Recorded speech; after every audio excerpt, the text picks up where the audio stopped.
Aku menyewa pria untuk menikahiku untuk balas dendam kepada suamiku yang sudah diam-diam menghamili janda samping rumah. Aku syok saat malam pertama ternyata pria yang ku sewa dialah pemilik hotel tempat suamiku bekerja, dan dia akhirnya memecat suamiku demi aku hingga suamiku hidup miskin.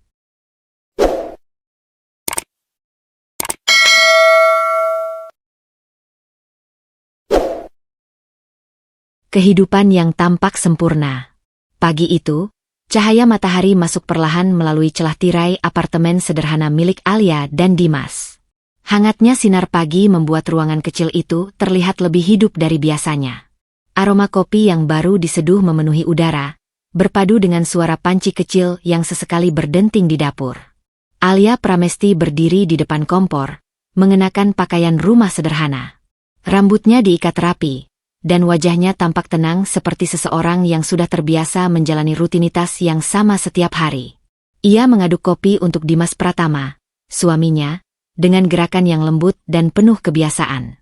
Dimas keluar dari kamar dengan kemeja kerja yang belum sepenuhnya rapi. Ia menguap kecil, lalu duduk di meja makan tanpa banyak bicara. "Sarapan sudah siap," kata Alia pelan sambil meletakkan cangkir kopi di depannya. Dimas hanya mengangguk. "Iya." Tidak ada senyum hangat, tidak ada pelukan pagi seperti dulu. Tapi Alia tidak langsung merasa ada yang salah. Ia menganggap itu hanya lelah karena pekerjaan. Mereka makan bersama dalam diam. Suara sendok dan piring menjadi satu-satunya percakapan di antara mereka. Namun bagi Alia, suasana itu masih terasa normal. Ia percaya, tidak semua rumah tangga harus selalu dipenuhi tawa. Kadang, diam pun bisa berarti tenang. Setelah makan, Dimas meraih tas kerjanya. "Aku berangkat," ucapnya singkat. "Hati-hati ya," jawab Alia sambil tersenyum kecil. Dimas hanya menoleh sebentar, lalu pergi tanpa banyak kata. Pintu tertutup. Alia berdiri di tengah ruangan yang kembali sunyi. Ia menarik napas pelan, lalu mulai membereskan meja makan. Dalam hatinya, ia masih merasa beruntung. Hidup mereka memang tidak mewah, tapi cukup. Mereka tidak kekurangan. Dimas bekerja keras di sebuah hotel besar di pusat kota. Dan Alia percaya itu sudah lebih dari cukup untuk membangun masa depan bersama. Sore harinya, Alia pergi berbelanja ke pasar kecil dekat rumah. Ia menyapa beberapa pedagang dengan ramah, tersenyum seperti biasa. Orang-orang mengenalnya sebagai wanita yang sopan dan tidak banyak mengeluh. "Suamimu pasti beruntung punya kamu," kata seorang ibu penjual sayur. Alia hanya tertawa kecil, sedikit malu. "Saya yang beruntung." Kalimat itu keluar begitu saja tanpa ragu. Karena di dalam pikirannya, ia memang percaya demikian. Malam datang dengan cepat. Lampu-lampu jalan mulai menyala, dan suara kendaraan di luar apartemen terdengar samar. Alia sudah menyiapkan makan malam sederhana. Ia menunggu Dimas pulang seperti biasanya. Jam menunjukkan hampir pukul 9 malam ketika pintu akhirnya terbuka. Dimas masuk dengan wajah lelah. Ia melepas sepatu tanpa menatap Alia. "Kamu sudah makan?" tanya Alia. "Sudah di luar," jawab Dimas singkat. Alia mengangguk, meski ada sedikit rasa kecewa yang ia tekan dalam diam. Ia tidak ingin membuat suasana menjadi tidak nyaman. "Capek?" tanyanya lagi. "Lumayan," jawab Dimas, lalu langsung masuk kamar. Alia berdiri diam beberapa detik. Ia menatap meja makan yang sudah ia siapkan, lalu perlahan membereskannya kembali tanpa menyentuh makanan itu sama sekali. Namun tetap, ia tidak curiga, tidak marah, tidak bertanya lebih jauh. Karena di matanya, semua masih tampak seperti kehidupan rumah tangga yang wajar. Sedikit lelah, sedikit sunyi, tapi tetap utuh. Ia tidak tahu bahwa di balik kesibukan kerja, Dimas, ada sesuatu yang perlahan mulai meretakkan seluruh fondasi rumah tangga mereka. Dan malam itu, Alia tetap tidur dengan keyakinan yang sama seperti sebelumnya. Bahwa cintanya masih aman. Kecurigaan yang muncul. Hari-hari berikutnya berjalan dengan pola yang mulai berbeda. Meski awalnya Alia berusaha tidak menganggapnya sebagai sesuatu yang penting. Dimas Pratama semakin sering pulang larut. Bahkan beberapa malam, ia baru kembali ketika Alia sudah setengah tertidur di sofa atau sudah terlelap di kamar.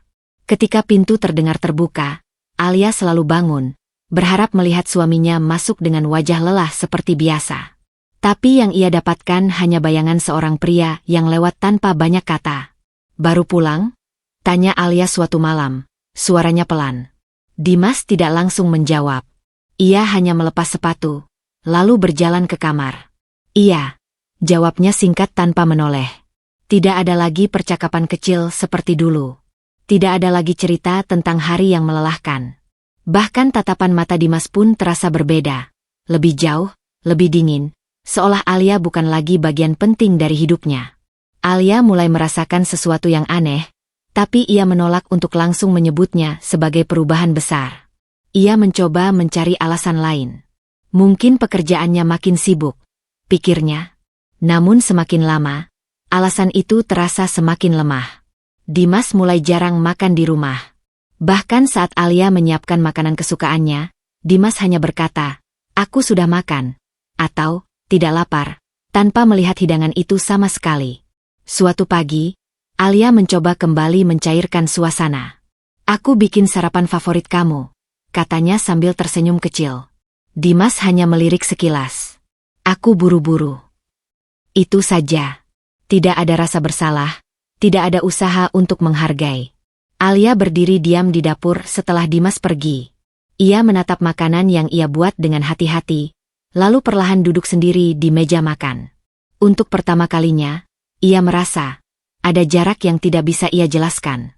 Hari-hari berikutnya, jarak itu semakin nyata. Dimas mulai sering memegang ponselnya, bahkan di rumah.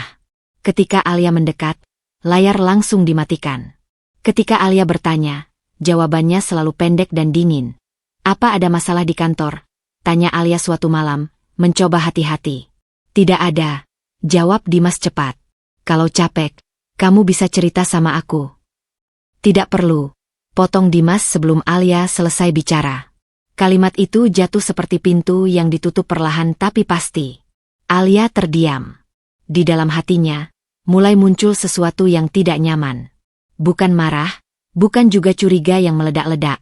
Lebih seperti rasa kosong yang perlahan mengendap. Ia mulai memperhatikan hal-hal kecil. Parfum asing yang samar di jaket Dimas. Senyum tipis yang tidak pernah lagi ditujukan padanya. Dan cara Dimas menghindari kontak mata terlalu lama. Suatu malam, ketika Dimas keluar lagi tanpa banyak penjelasan, Alia duduk di tepi ranjang sendirian. Ia menatap pintu kamar yang tertutup lama. Tangannya menggenggam selimut, lalu ia berbisik pelan pada dirinya sendiri. "Apa aku melakukan sesuatu yang salah?" Pertanyaan itu tidak dijawab siapapun. Di luar, suara kendaraan malam terus berlalu. Sementara di dalam rumah itu, sesuatu yang dulu terasa hangat mulai retak tanpa suara. Dan Alia, untuk pertama kalinya, tidak lagi merasa sepenuhnya tenang di rumah yang dulu ia sebut paling aman. Kebenaran yang menyakitkan. Malam itu hujan turun pelan, membasahi jalanan kota dengan suara yang ritmis dan dingin. Alia Pramesti berdiri di bawah atap halte kecil, memegang tas belanjaannya erat-erat. Ia baru saja pulang lebih awal dari rencana karena pekerjaan di luar selesai cepat. Seharusnya ia langsung pulang ke apartemen. Tapi sesuatu, entah apa, membuatnya memilih jalan berbeda. Ia tidak tahu bahwa keputusan kecil itu akan mengubah seluruh hidupnya. Langkahnya terhenti saat melihat sebuah mobil hitam terparkir di depan sebuah penginapan kecil di pinggir jalan. Mobil itu familiar. Mobil Dimas Pratama. Alia mengernyit. Jantungnya mulai berdetak sedikit lebih cepat. Tapi ia masih mencoba berpikir positif. Mungkin dia ada urusan kerja, pikirnya. Namun saat ia mendekat, ia melihat sesuatu yang membuat langkahnya membeku. Dimas keluar dari penginapan itu. Dan di sampingnya, seorang wanita.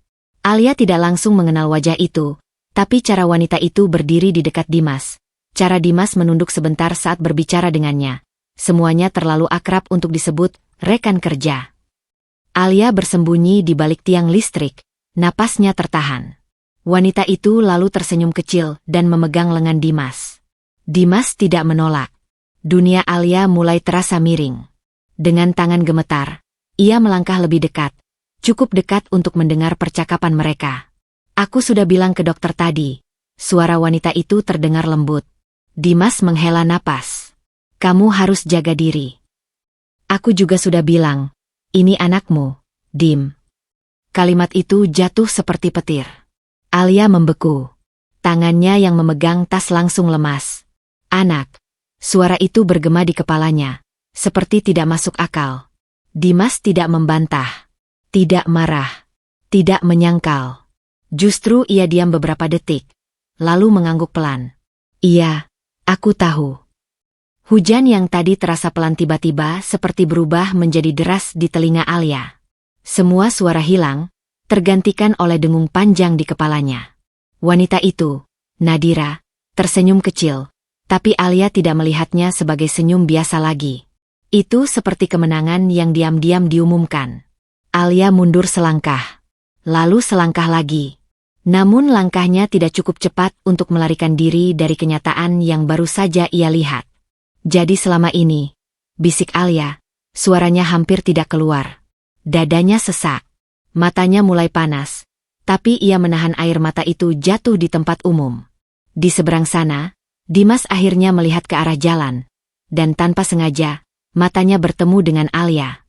Waktu berhenti. Beberapa detik mereka saling menatap. Tidak ada senyum. Tidak ada penjelasan.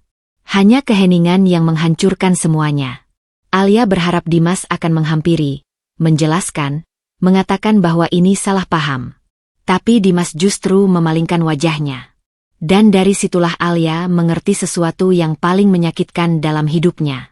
Ini bukan kesalahan. Ini bukan kebetulan. Ini adalah pilihan. Alia berbalik tanpa berkata apa-apa. Langkahnya cepat, hampir berlari di tengah hujan yang semakin deras. Air mata akhirnya jatuh, bercampur dengan air hujan yang membasahi wajahnya. Di kepalanya hanya satu kalimat yang berulang tanpa henti. Semua yang aku percaya, ternyata bohong. Malam itu, rumah yang selama ini ia sebut tempat pulang, berubah menjadi tempat yang tidak lagi ia kenali. Pengkhianatan tanpa penyesalan. Pagi setelah malam yang menghancurkan itu, Alia Pramesti tidak tidur sama sekali. Matanya sembab, rambutnya berantakan, dan tubuhnya terasa kosong seperti tidak punya tenaga untuk sekadar berdiri. Namun ia tetap menunggu. Ia ingin mendengar penjelasan dari Dimas Pratama. Ia ingin mendengar bahwa semua yang ia lihat semalam adalah kesalahan. Bahwa hidup mereka masih bisa diperbaiki. Jam menunjukkan hampir siang ketika pintu apartemen terbuka. Dimas masuk tanpa ekspresi terkejut. Seolah ia sudah tahu Alia akan ada di sana, menunggu. Aku mau bicara, kata Alia pelan, suaranya serak. Dimas melepas jaketnya tanpa menatap Alia. Tentang apa? Alia menggenggam tangannya sendiri agar tidak gemetar. Tentang Nadira. Nama itu membuat udara di ruangan terasa lebih berat. Dimas akhirnya berhenti bergerak. Ia menatap Alia untuk pertama kalinya hari itu, tapi bukan dengan rasa bersalah, melainkan ketenangan yang dingin. Aku sudah tahu kamu lihat semuanya, kata Dimas datar. Alia terdiam. Jadi benar. Dimas menarik napas panjang, lalu duduk di sofa seolah ini adalah pembicaraan biasa. Iya, jawabnya singkat. Satu kata. Tanpa penyesalan. Tanpa ragu.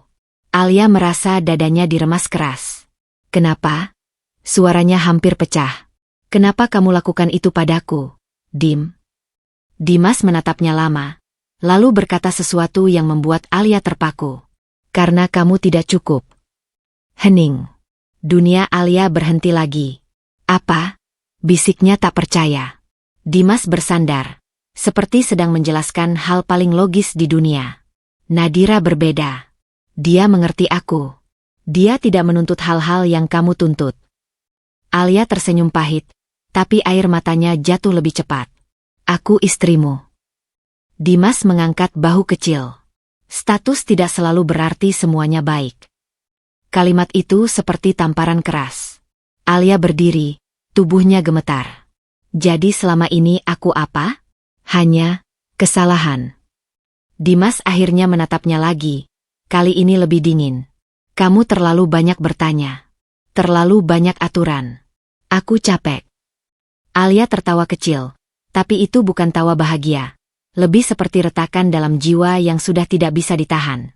Jadi kamu memilih dia? Dimas tidak ragu. Iya. Satu kata lagi. Lebih tajam dari sebelumnya.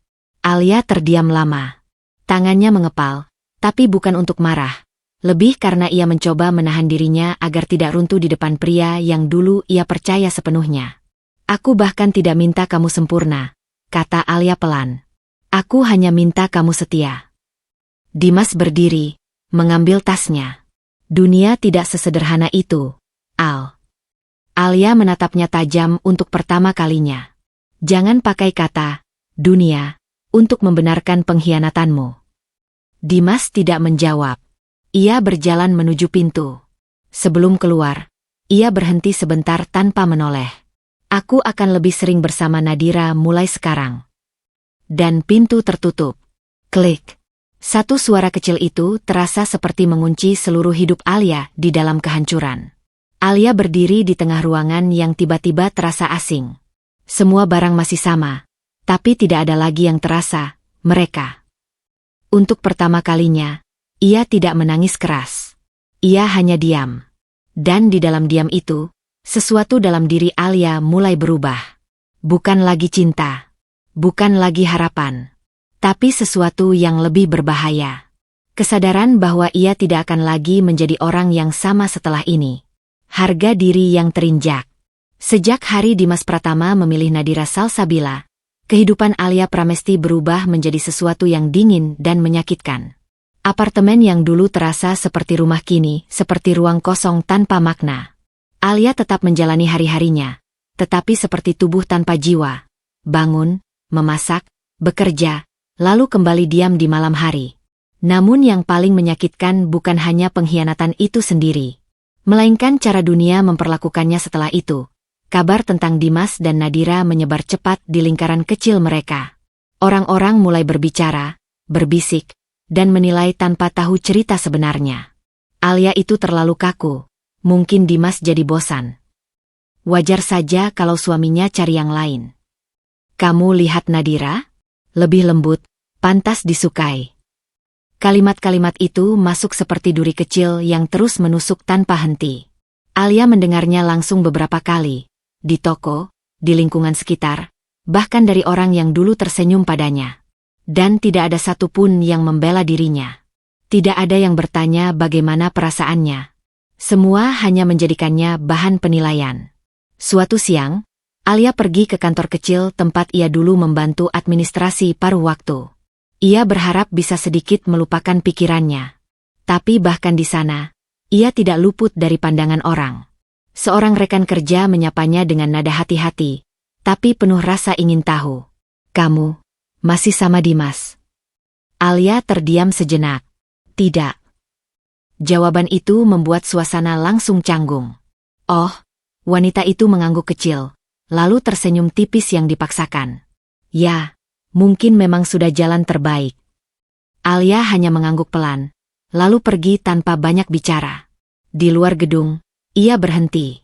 Angin sore menyentuh wajahnya, tapi tidak membawa ketenangan. Untuk pertama kalinya, Alia merasa dirinya tidak lagi dilihat sebagai manusia yang utuh. Ia hanya label. Istri yang ditinggalkan. Wanita yang kalah. Yang tidak cukup. Malam itu, Alia pulang lebih awal. Ia duduk di lantai apartemen, bersandar pada sofa, menatap kosong ke arah dinding. Tangannya menggenggam cangkir teh yang sudah dingin. Tidak ada tangisan keras. Tidak ada teriakan. Hanya sunyi yang panjang.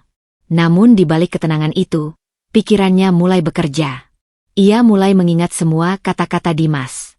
Semua tatapan orang-orang. Semua penghinaan yang ia terima tanpa bisa membalas. Dan di dalam keheningan itu, sesuatu mulai terbentuk. Bukan rasa sedih lagi. Bukan juga harapan untuk kembali. Tapi sesuatu yang lebih tajam. Perhitungan. Alia berdiri perlahan, berjalan ke meja kecil di sudut ruangan. Ia membuka laci dan mengeluarkan buku catatan lama yang sudah lama tidak ia sentuh. Ia mulai menulis sesuatu. Nama-nama. Koneksi. Informasi kecil tentang pekerjaan Dimas, tempat ia bekerja, dan orang-orang yang berhubungan dengannya. Tangannya stabil. Matanya dingin. Tidak ada lagi kebingungan di sana. Hanya fokus. Alia menutup buku itu perlahan. Aku bukan tidak berguna, bisiknya pelan pada dirinya sendiri. Kalian hanya belum tahu siapa yang kalian remehkan. Dan malam itu, untuk pertama kalinya sejak kehancurannya, Alia tidak menangis. Ia merencanakan keputusan gila. Malam itu hujan kembali turun, lebih deras dari malam-malam sebelumnya. Suara tetesannya menghantam jendela apartemen Alia Pramesti seperti ketukan yang tak sabar. Seolah alam pun ikut menyaksikan kegelisahan di dalam dirinya. Alia duduk di depan meja kecil. Buku catatannya terbuka di hadapannya.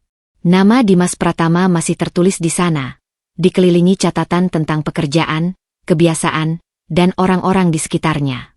Tapi semakin lama ia menatap tulisan itu, semakin ia sadar satu hal. Ini tidak cukup. Ini hanya luka yang dipelihara, bukan jawaban. Ia menutup buku itu perlahan. Lalu berdiri. Langkahnya pelan, tapi pasti, menuju jendela. Di luar sana, dunia berjalan seperti biasa. Orang-orang pulang, lampu kendaraan bergerak, kehidupan terus berlangsung tanpa peduli bahwa seseorang sedang hancur di dalam diam. Aku sudah cukup dipermalukan, bisiknya pelan. Matanya menatap kosong ke arah lampu kota. Tapi aku tidak akan terus jadi orang yang diinjak. Keesokan harinya, Alia mengambil keputusan yang tidak pernah ia bayangkan sebelumnya. Ia duduk di sebuah kafe kecil, menatap layar ponselnya lama sekali. Jarinya sempat ragu di atas tombol pencarian, sebelum akhirnya mengetik sesuatu yang terdengar gila bahkan di kepalanya sendiri. Pria kontrak pernikahan. Ia menutup mata sejenak. Ini bukan keputusan emosional sesaat. Ini sudah dipikirkan sejak malam-malam sunyi itu, ketika ia menyadari bahwa dunia tidak peduli pada perempuan yang dikhianati, kecuali jika perempuan itu memiliki kekuatan untuk membalik keadaan. Alia menarik napas dalam. Aku butuh seseorang, gumamnya pelan, yang bisa jadi tameng. Yang bisa membuat mereka melihat aku lagi.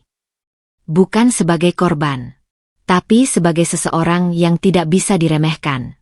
Beberapa hari kemudian, Alia bertemu dengan seorang pria di tempat yang telah disepakati. Pria itu bernama Raka Mahendra. Pertemuan mereka tidak romantis, tidak hangat, dan tidak ada sedikit pun ilusi cinta di dalamnya. Raka duduk dengan tenang, tatapannya tajam namun tidak berlebihan.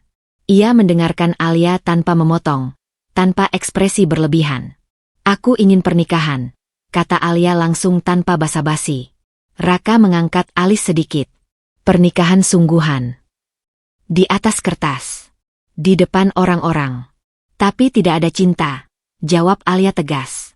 Raka terdiam beberapa detik, lalu bertanya, untuk apa? Alia tidak langsung menjawab. Untuk pertama kalinya, ada sedikit getaran di suaranya. Untuk membalas seseorang. Hening. Namun Raka tidak terlihat terkejut. Ia justru bersandar sedikit, seperti sedang mempertimbangkan sesuatu yang menarik. Dan kamu yakin aku orang yang tepat untuk itu? Tanyanya tenang. Alia menatapnya lurus. Aku butuh pria yang tidak bisa dianggap remeh. Raka tersenyum tipis, hampir tidak terlihat. Menarik. Beberapa detik kemudian, ia berkata kalimat yang mengubah arah hidup Alia sekali lagi. Aku setuju. Alia terdiam. Bukan karena senang, tapi karena sadar bahwa setelah ini, tidak ada jalan kembali. Ia tidak sedang membangun kebohongan kecil. Ia sedang menciptakan sebuah kehidupan baru yang akan dilihat semua orang. Dan di balik itu semua, satu hal yang tidak ia ketahui adalah, pria di depannya bukan pria biasa. Dan keputusan, gila, ini mungkin akan mengubah bukan hanya hidupnya, tapi juga seluruh masa depan yang ia rencanakan dalam diam. Pertemuan dengan Raka. Langit Jakarta sore itu terlihat redup, seperti ikut menyimpan rahasia yang belum diungkapkan. Alia Pramesti berdiri di depan sebuah gedung perkantoran tinggi, menggenggam tasnya erat-erat. Ini bukan keputusan yang mudah, tapi juga bukan lagi sesuatu yang bisa ia tunda. Di dalam gedung itu, Raka Mahendra menunggunya. Nama itu masih terasa asing, tapi dalam beberapa hari terakhir, justru menjadi satu-satunya harapan aneh yang ia miliki. Lift naik perlahan, angka lantai berganti satu persatu. Setiap detik terasa seperti langkah menuju sesuatu yang tidak bisa dibatalkan. Ini hanya kesepakatan, gumam Alia pelan pada dirinya sendiri. Tidak lebih. Pintu lift terbuka. Lorong itu sunyi, bersih, dan terlalu rapi untuk seseorang yang sedang membawa luka. Seorang sekretaris mengantarnya ke sebuah ruangan besar dengan kaca di salah satu sisi dindingnya. Di dalam, seorang pria berdiri membelakanginya, menatap pemandangan kota dari ketinggian. "Pak Raka, tamu Anda sudah datang," kata sekretaris itu sebelum pergi. Pria itu perlahan berbalik. Dan saat itu juga, Alia mengerti kenapa orang-orang menyebutnya berbeda. Raka Mahendra tidak tersenyum. Tidak mencoba terlihat ramah. Tapi justru itu yang membuatnya terasa lebih berbahaya. Tampan, rapi, dan dingin seperti seseorang yang tidak mudah digoyahkan oleh apapun. "Jadi kamu Alia," ucap Raka akhirnya. Suaranya tenang, dalam, dan tegas. Alia mengangguk. "Ya." Raka menunjuk kursi di depannya. "Duduk." Tanpa banyak bicara, Alia duduk. Ada jeda beberapa detik sebelum pembicaraan dimulai. Raka tidak terburu-buru. Ia seperti sedang menilai sesuatu. Bukan hanya cerita Alia, tapi juga dirinya. "Kamu bilang ingin pernikahan kontrak," kata Raka akhirnya. "Ya." "Kenapa aku?" Alia menatapnya langsung.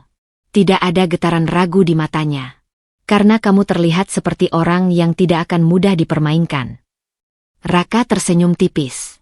Sangat tipis, hampir tidak terlihat. "Dan kalau aku setuju, apa yang kamu dapatkan dari semua ini?" Alia menarik napas. "Balas dendam." Kata itu jatuh di antara mereka seperti benda berat. Raka tidak terlihat terkejut. Justru ia tampak tertarik.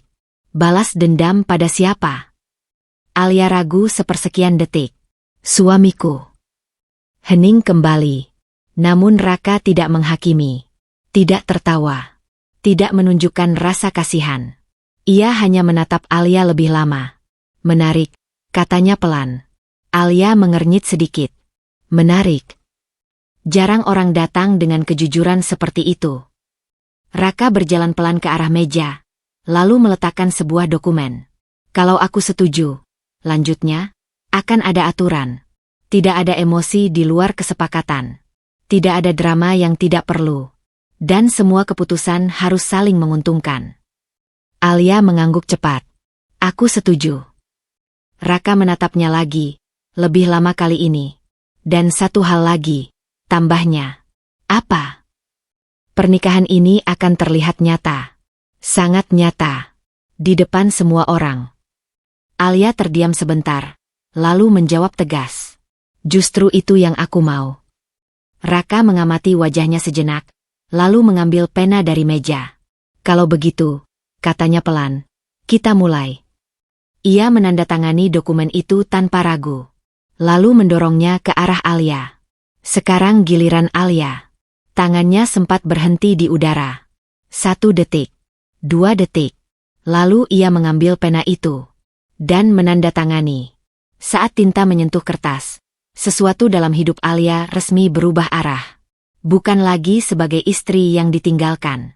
Bukan lagi wanita yang dipermalukan. Tapi seseorang yang sedang memulai permainan baru. Raka menatap tanda tangan itu, lalu berkata pelan. "Mulai hari ini, kamu bukan orang biasa lagi, Alia." Alia menatapnya balik.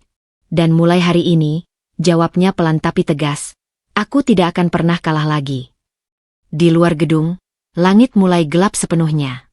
Dan tanpa mereka sadari, sebuah pernikahan yang dimulai dari kesepakatan dingin, baru saja membuka pintu menuju kehancuran masa lalu yang akan datang.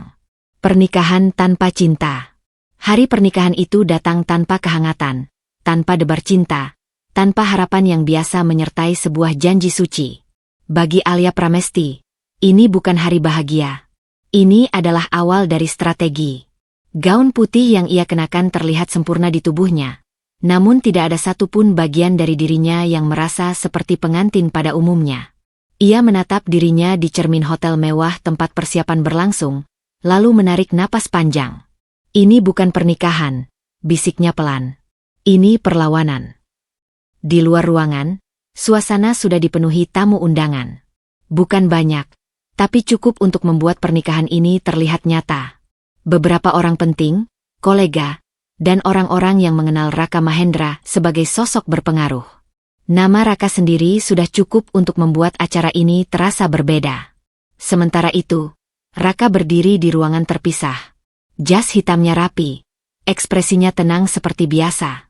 Tidak ada tanda-tanda seorang pria yang akan menikah karena cinta. Tidak ada kegugupan. Tidak ada senyum bahagia yang dipaksakan. Hanya ketenangan yang dingin. Semua sudah siap, Pak, kata asistennya. Raka mengangguk kecil. Mulai saja. Di aula pernikahan, musik pelan mulai mengalun.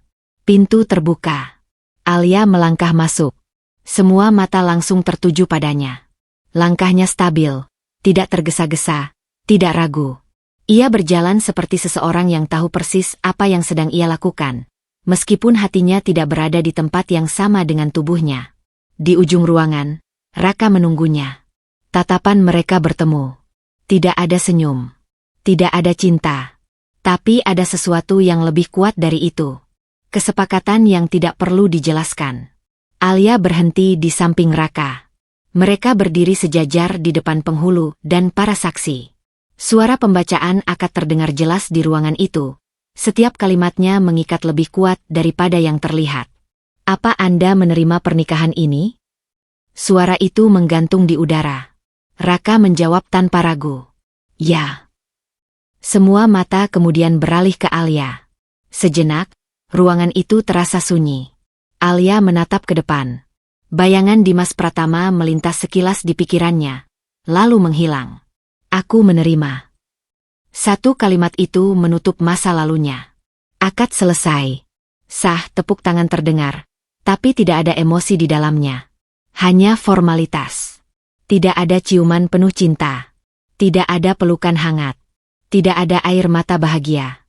Yang ada hanya jabat tangan singkat antara Alia dan Raka, dingin, sopan, dan penuh kontrol. Namun anehnya, justru dari ketidakhangatan itu, orang-orang di ruangan bisa merasakan sesuatu yang lain. Wibawa, kekuatan, dan sesuatu yang tidak bisa diremehkan. Di tengah acara resepsi, Alia berdiri di samping Raka, tersenyum tipis sesuai tuntutan peran. Semua orang melihat mereka sebagai pasangan baru yang serasi. Tidak ada yang tahu bahwa di balik itu, mereka hanyalah dua orang asing yang sedang memainkan peran di panggung besar bernama kehidupan sosial. Cantik sekali pasangan itu, bisik seorang tamu. Raka Mahendra akhirnya menikah juga. Siapa wanita itu? Pasti bukan orang biasa. Alia mendengar semuanya. Dan untuk pertama kalinya sejak pengkhianatan itu, ia tidak merasa kecil. Ia tidak lagi menjadi wanita yang ditinggalkan. Ia berdiri sebagai istri Raka Mahendra. Pria yang bahkan dunia orang-orang tertentu tidak berani anggap enteng. Di sisi lain, Raka menoleh sedikit ke arah Alia. Capek? Tanyanya pelan, tanpa ekspresi berlebihan. Alia menggeleng. Tidak. Raka mengangguk kecil, lalu kembali menatap kerumunan. Bagus. Malam semakin larut, dan pesta terus berjalan seperti sandiwara yang sempurna. Namun di balik semua kemewahan itu, satu hal mulai terlihat jelas. Pernikahan ini bukan tentang cinta, tapi tentang kekuasaan, harga diri, dan awal dari perubahan besar yang belum diketahui siapapun. Dan di suatu tempat yang jauh dari pesta itu, masa lalu Alia perlahan mulai kehilangan kendali atas hidupnya. Tatapan dingin yang berbeda. Pagi setelah pernikahan itu tidak terasa seperti awal kehidupan baru yang romantis. Tidak ada pagi penuh tawa, tidak ada ucapan manis, dan tidak ada kehangatan yang biasa dibayangkan orang tentang sebuah rumah tangga. Yang ada hanya kesunyian yang rapi. Alia Pramesti membuka mata di kamar hotel mewah tempat ia menginap semalam bersama Raka Mahendra. Kamar itu luas, bersih, dan terlalu sempurna untuk seseorang yang sedang menjalani pernikahan tanpa cinta. Di sisi lain ruangan, Raka sudah berdiri di dekat jendela. Jasnya sudah rapi, seolah ia tidak pernah benar-benar berhenti dari kesibukan bahkan di hari pernikahannya sendiri. Ia tidak menatap Alia saat berbicara. Mobil sudah menunggu. Kita pulang ke rumah, ucapnya tenang. Alia duduk perlahan di tepi ranjang. Rumah. Rumahku sekarang juga rumahmu, jawab Raka singkat. Tidak ada nada lembut yang berlebihan. Tidak ada usaha untuk terdengar romantis. Tapi juga tidak ada ketidakpedulian. Aneh. Justru disitulah Alia mulai menyadari sesuatu yang berbeda. Raka tidak memperlakukannya seperti beban. Tidak juga seperti barang. Ia memperlakukannya sebagai seseorang. Di perjalanan menuju rumah besar milik Raka, Alia duduk diam di dalam mobil. Kota bergerak cepat di luar jendela. Tapi di dalam mobil itu suasana terasa stabil dan terkendali. Raka sibuk dengan ponselnya, membaca pesan dan dokumen kerja. Namun setiap beberapa saat, ia memberi instruksi kecil pada sopir, memastikan semuanya berjalan sesuai rencana. Sesekali, ia melirik ke arah Alia. Bukan menatap lama. Hanya sekilas. Tapi cukup untuk membuat Alia menyadari bahwa ia tidak diabaikan. Berbeda dengan Dimas Pratama.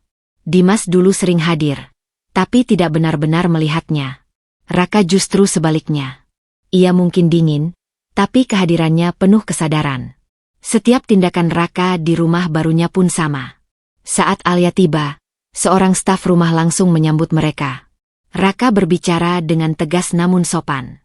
Mulai hari ini istri saya. Perlakukan dia dengan hormat. Tidak ada basa-basi. Tidak ada penjelasan panjang. Tapi kata-kata itu cukup untuk membuat semua orang di rumah itu menunduk sopan pada Alia.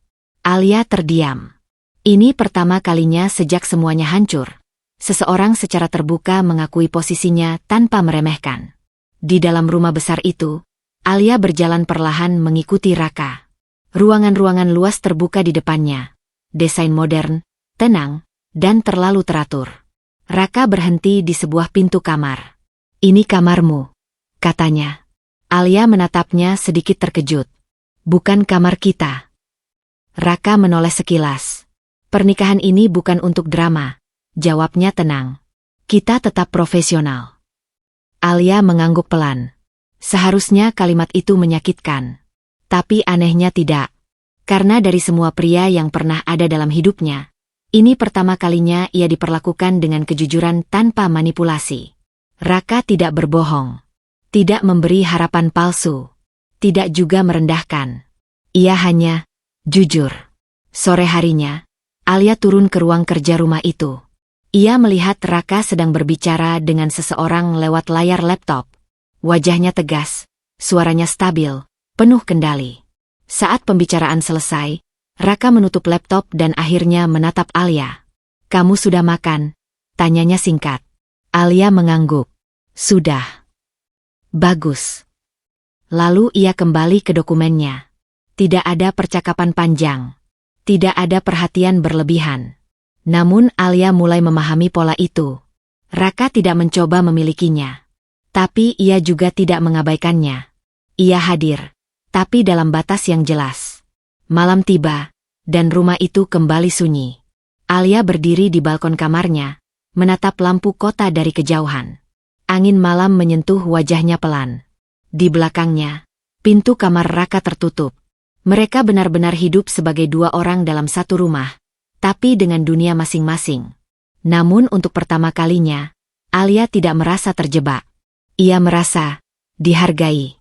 Bukan karena cinta, bukan karena kata manis, tapi karena sesuatu yang jauh lebih sederhana.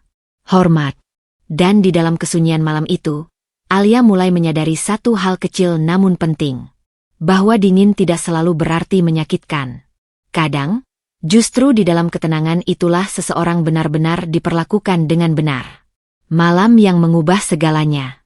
Malam di rumah Raka Mahendra terasa seperti biasa, tenang, teratur, dan hampir tanpa suara. Namun di balik ketenangan itu, sesuatu yang besar sedang bergerak tanpa disadari Alia Pramesti. Alia duduk di ruang tamu kecil dekat kamar, memegang segelas air putih. Rumah itu terlalu luas untuk kesunyian yang ia rasakan.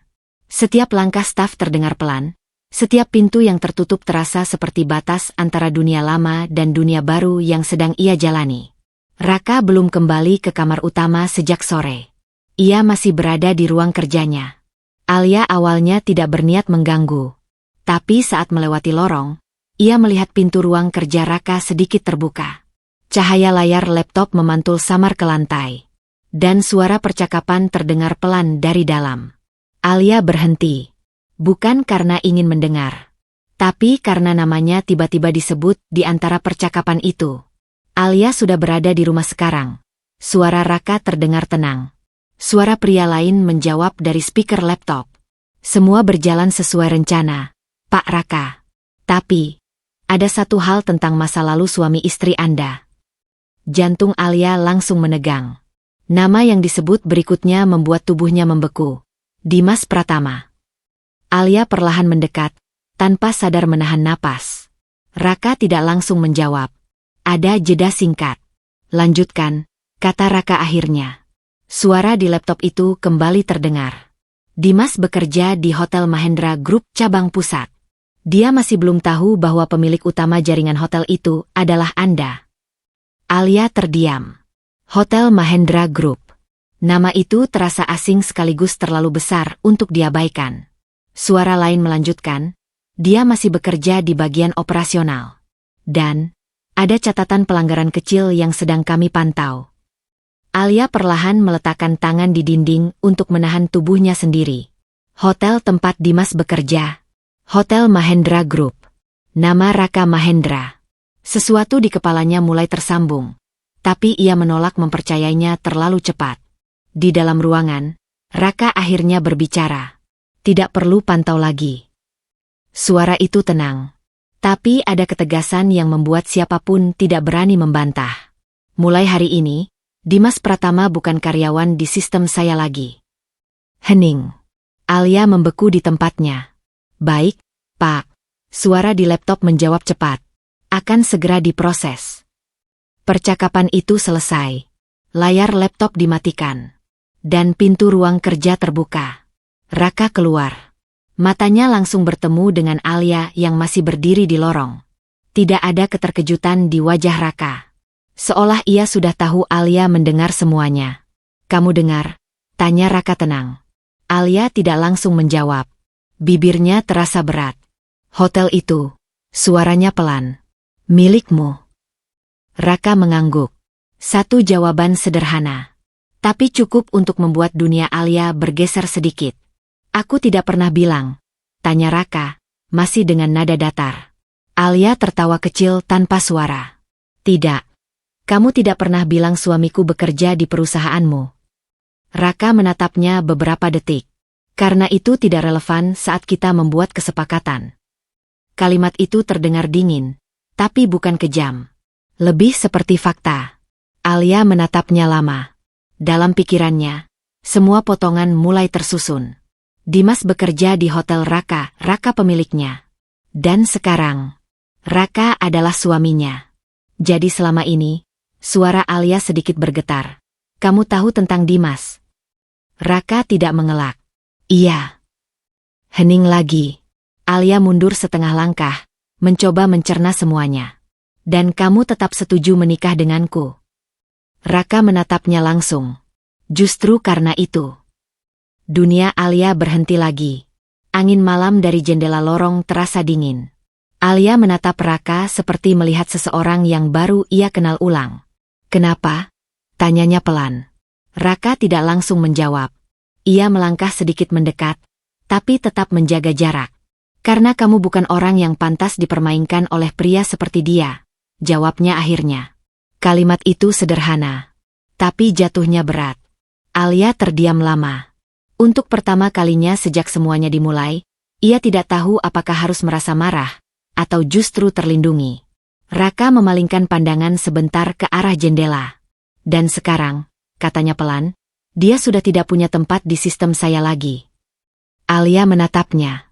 Dan di malam itu, untuk pertama kalinya, ia benar-benar memahami satu hal. Pernikahan ini bukan hanya tentang kesepakatan, tapi juga tentang kekuatan yang diam-diam menghapus masa lalunya. Satu persatu. Fakta yang tak terduga. Setelah malam yang mengubah segalanya, suasana di rumah Raka Mahendra terasa berbeda bagi Alia Pramesti. Bukan lebih nyaman, bukan juga lebih menekan, tetapi lebih sadar. Seolah setiap dinding rumah besar itu kini menyimpan lebih banyak arti daripada sebelumnya. Alia duduk di ruang makan sendirian pagi itu. Sarapan sudah disiapkan staf seperti biasa. Rapi, tenang, tanpa suara berlebihan. Namun pikirannya tidak berada di meja itu. Ia masih memikirkan satu hal. Raka Mahendra tahu tentang Dimas Pratama sejak awal. Dan lebih dari itu, Raka sengaja masuk ke hidupnya. Langkah pelan terdengar dari arah lorong. Raka muncul dengan pakaian kerja yang rapi seperti biasa. Wajahnya tenang, seolah malam kemarin hanyalah bagian kecil dari rutinitas. Ia duduk di seberang Alia tanpa banyak basa-basi. "Kamu tidak tidur?" tanya Raka singkat. Alia menatapnya. "Sulit." Raka mengangguk kecil, lalu mulai makan tanpa komentar tambahan. Beberapa detik hening berlalu. Namun Alia tidak bisa lagi menahan pertanyaan yang terus mengganggunya sejak semalam. "Kamu sudah tahu tentang Dimas sebelum kita menikah," ucapnya pelan. Raka berhenti makan sejenak, lalu menatapnya. "Iya." Jawaban itu tidak lagi mengejutkan, tapi tetap menyisakan rasa tidak nyaman di dada Alia. "Seberapa lama?" tanya Alia lagi. Raka meletakkan sendoknya perlahan. "Beberapa waktu." Alia menatapnya tajam. "Dan kamu tidak merasa perlu memberitahuku?" Raka tidak langsung menjawab. Ia seperti sedang memilih kata yang tepat, bukan untuk berbohong, tapi untuk menjelaskan sesuatu yang rumit dengan cara paling sederhana. "Karena itu bukan inti dari kesepakatan kita," katanya akhirnya. Alia tertawa kecil, tapi tidak ada humor di dalamnya. "Semua tentang hidupku ternyata bukan inti untukmu." Raka menatapnya lama, namun bukan dengan dingin seperti sebelumnya. Ada sesuatu yang lebih dalam di sana. Lebih jujur. "Alia," ucapnya pelan. Nama itu keluar dengan tenang, tapi membuat Alia langsung diam. "Aku tidak masuk ke hidupmu secara kebetulan." Alia terdiam. Raka melanjutkan, suaranya tetap stabil, tapi kali ini lebih terbuka. "Aku sudah memperhatikanmu jauh sebelum pernikahan itu." Hening. Alia menatapnya tanpa berkedip. "Sejak kapan?" tanyanya akhirnya, hampir berbisik. Raka bersandar sedikit di kursinya. "Sejak kamu masih mencoba bertahan dalam pernikahan yang tidak seharusnya kamu pertahankan." Kalimat itu membuat dada Alia terasa sesak. "Kenapa?" Suaranya pelan tapi tajam. "Kenapa aku?" Raka tidak langsung menjawab. Ia menatap Alia lama, seolah memastikan bahwa apa yang akan ia katakan tidak akan disalahartikan sebagai sesuatu yang ringan. "Karena kamu berbeda." Alia mengernyit kecil. "Berbeda bagaimana?" Raka menatapnya lebih dalam. "Banyak orang yang dikhianati berubah menjadi lemah atau berantakan," katanya pelan. "Tapi kamu diam. Kamu mengamati. Kamu tidak langsung hancur di depan semua orang." Alia terdiam. "Kamu terluka," lanjut Raka, "tapi kamu tidak kehilangan kendali sepenuhnya." Suasana ruang makan terasa lebih sunyi dari sebelumnya. Alia menunduk sebentar, mencoba menahan emosi yang tidak ia mengerti bentuknya. "Jadi ini semua?" Suaranya sedikit bergetar. "Bukan kebetulan?" Raka menggeleng pelan. "Tidak." Satu kata itu jatuh pelan, tapi sangat pasti. Alia menatapnya lagi. "Lalu apa aku ini bagimu, Raka?" Pertanyaan itu menggantung di udara lebih lama dari yang seharusnya. Raka tidak langsung menjawab. Namun kali ini, untuk pertama kalinya, ia tidak terlihat seperti pria yang sepenuhnya mengontrol segalanya. "Aku belum menyelesaikan jawabannya," katanya akhirnya jujur. Alia terdiam. Ada keheningan panjang di antara mereka. Namun di dalam keheningan itu, Alia mulai menyadari sesuatu yang baru. Pernikahan ini bukan hanya tentang balas dendamnya pada masa lalu, tapi juga tentang masa lalu Raka yang belum sepenuhnya ia pahami. Dan untuk pertama kalinya, Alia merasa, permainan ini jauh lebih besar dari yang ia kira. Balasan dimulai. Pagi itu, suasana di kantor pusat Mahendra Group Hotel terasa seperti biasa di permukaan. Rapi, profesional, dan sibuk. Para karyawan berlalu lalang membawa dokumen, telepon kantor berdering tanpa henti, dan layar monitor menampilkan data operasional hotel yang terus bergerak. Namun di lantai paling atas, Di balik pintu kaca bertuliskan Executive Office, suasana berbeda total. Raka Mahendra duduk di kursinya dengan tenang. Tangannya terlipat di atas meja, tatapannya lurus pada satu berkas di depannya, nama itu kembali muncul. Dimas Pratama. Ia tidak berkata apa-apa selama beberapa detik. Hanya membaca laporan singkat tentang kinerja, catatan disiplin, dan posisi Dimas di hotel cabang pusat. Lalu ia menutup berkas itu perlahan. Panggil HRD, ucap Raka singkat kepada asistennya. Tidak ada emosi di suaranya. Tidak ada tekanan berlebihan. Tapi justru ketenangan itu yang membuat orang di ruangan langsung bergerak cepat. Baik, Pak. Beberapa menit kemudian, kepala HRD masuk ke ruangan dengan sedikit tegang. Pak Raka memanggil saya. Raka tidak langsung menjawab. Ia hanya menyerahkan satu map. Nama ini, katanya datar, keluarkan dari sistem hari ini. HRD menunduk membaca. Saat melihat nama Dimas Pratama, raut wajahnya sedikit berubah, tapi ia tidak berani bertanya terlalu jauh. Pak, apakah ada prosedur peringatan terlebih dahulu? Raka akhirnya menatapnya. Satu tatapan saja. Cukup untuk membuat pertanyaan itu menghilang. Tidak perlu. Hening. Lakukan sekarang. Suara itu tidak tinggi, tidak keras, tapi sangat final. HRD langsung mengangguk. Baik, Pak. Dan keluar dari ruangan itu tanpa penundaan. Raka kembali bersandar di kursinya. Tidak ada rasa ragu, tidak ada konflik batin yang terlihat. Hanya keputusan yang sudah selesai di dalam pikirannya jauh sebelum hari ini. Beberapa lantai di bawah, di area operasional hotel, Dimas Pratama sedang menjalankan tugas seperti biasa. Ia terlihat lelah, tapi masih berusaha fokus. Hingga ponselnya bergetar. Sebuah pesan masuk dari sistem internal HRD. Harap hadir ke ruang HRD segera untuk klarifikasi status kerja Anda. Dimas mengernyit. Sekarang, gumamnya. Ia bangkit, sedikit kesal, lalu berjalan menuju lift tanpa banyak berpikir. Ruang HRD terasa dingin saat ia masuk. Beberapa staf tidak menatapnya langsung. Seorang atasan HRD berdiri di depan meja. Wajahnya serius. Dimas Pratama. Iya. Ada apa? Kenapa saya dipanggil mendadak? HRD menarik napas singkat sebelum berbicara. Mulai hari ini, Anda tidak lagi bekerja di Mahendra Group Hotel. Hening. Dimas terdiam sejenak. Apa maksudnya? Suaranya naik sedikit. Saya melakukan kesalahan apa? HRD menunduk tipis, seolah tidak nyaman. Keputusan langsung dari pimpinan pusat. Nama itu tidak perlu disebut. Dimas langsung paham. Namun ia tetap tidak percaya. Tidak mungkin. Saya bahkan tidak pernah bermasalah besar di sini. HRD hanya mengulangi dengan nada formal. Semua aset dan akses kerja Anda sudah dinonaktifkan. Kalimat itu jatuh seperti palu. Dimas mundur setengah langkah. Matanya menegang. Siapa yang melakukan ini? HRD tidak menjawab. Namun diamnya sudah cukup menjawab semuanya.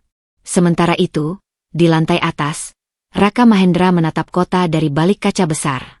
Teleponnya bergetar. Salah satu asistennya berbicara dari seberang. Sudah selesai, Pak. Dimas Pratama sudah dikeluarkan dari sistem. Raka hanya menjawab pelan. Bagus. Lalu ia mematikan panggilan. Tidak ada perayaan. Tidak ada senyum kemenangan. Hanya ketenangan yang sama seperti sebelumnya. Dan di tempat lain, tanpa Raka tahu, Alia Pramesti baru saja menerima kabar itu melalui pesan singkat dari orang dalam yang dulu ia kenal. Dimas sudah dipecat dari Mahendra Group. Alia terdiam lama menatap layar ponselnya. Tangannya tidak gemetar. Tidak juga tersenyum. Hanya satu kalimat kecil yang muncul di pikirannya. Akhirnya dimulai. Dan untuk pertama kalinya sejak semuanya hancur, dunia lama mulai benar-benar kehilangan pijakan. Kejatuhan Dimas. Hari-hari setelah pemecatan dari Mahendra Group Hotel berjalan seperti mimpi buruk yang tidak pernah selesai bagi Dimas Pratama. Awalnya ia masih percaya ini hanya kesalahpahaman. Ia bahkan datang kembali ke hotel, mencoba berbicara dengan pihak HRD, meminta penjelasan, meminta kesempatan kedua. Tapi tidak ada pintu yang terbuka untuknya. Nama, Dimas Pratama, sudah tidak ada lagi di sistem. Seolah ia tidak pernah penting sejak awal. Di luar gedung itu, Dimas berdiri lama menatap pintu utama hotel. Tempat yang dulu membuatnya merasa punya masa depan, kini hanya terlihat seperti tembok yang menolaknya tanpa suara. Beberapa hari kemudian, hidupnya mulai runtuh satu persatu. Telepon dari rekan kerja tidak lagi datang. Chat grup kantor perlahan menghilang. Dan yang paling menyakitkan, orang-orang yang dulu menyapanya dengan hormat, kini mulai menjaga jarak. Dia sudah keluar ya? Katanya ada masalah di atas. Lebih baik jangan terlalu dekat. Bisik-bisik itu mengikuti langkahnya seperti bayangan. Dimas mencoba mencari pekerjaan baru. Namun setiap wawancara selalu berakhir dengan jawaban yang sama. Maaf, posisi sudah terisi. Atau lebih dingin lagi, kami akan menghubungi kembali. Yang tidak pernah terjadi. Ia mulai menyadari sesuatu yang membuat dadanya sesak. Seseorang sedang menutup semua pintu untuknya. Dan ia tidak tahu siapa. Di rumah kontrakan kecil yang ia tempati sementara, suasananya jauh dari kehidupan yang dulu ia miliki bersama Alia. Tidak ada makanan hangat. Tidak ada kenyamanan. Hanya ruang sempit, kipas angin berderit, dan tagihan yang mulai menumpuk di meja. Dimas duduk di lantai, menatap ponselnya yang semakin sepi. Hingga satu pesan masuk dari Nadira Salsabila. Kamu bilang semuanya aman. Tapi sekarang kamu tidak punya apa-apa lagi. Dimas menghela napas berat. Nadira, gumamnya pelan. Namun sebelum ia sempat membalas, pesan lain masuk. Aku tidak bisa hidup begini. Kita butuh kepastian, bukan janji kosong. Dimas menutup mata. Untuk pertama kalinya, ia tidak punya jawaban. Sementara itu, di tempat lain, gaya hidupnya mulai berubah drastis, kartu kreditnya ditolak satu persatu. Tabungan yang ia anggap aman mulai menipis karena biaya hidup dan tekanan tak terduga. Ia mulai menjual barang-barang pribadi, jam tangan, barang elektronik, bahkan beberapa pakaian mahal, hanya untuk bertahan. Dulu ia merasa dunia ada di tangannya. Sekarang ia bahkan kesulitan mengendalikan hari esoknya sendiri. Suatu malam, Dimas berdiri di depan cermin kecil di kamar kontrakannya. Ia menatap dirinya lama. Wajah yang dulu percaya diri kini terlihat lelah. Matanya tidak lagi tajam seperti dulu. Kenapa ini terjadi? Bisiknya pelan. Ia mengingat Alia. Namun bukan dengan rasa rindu. Lebih seperti kebingungan yang perlahan berubah menjadi ketakutan.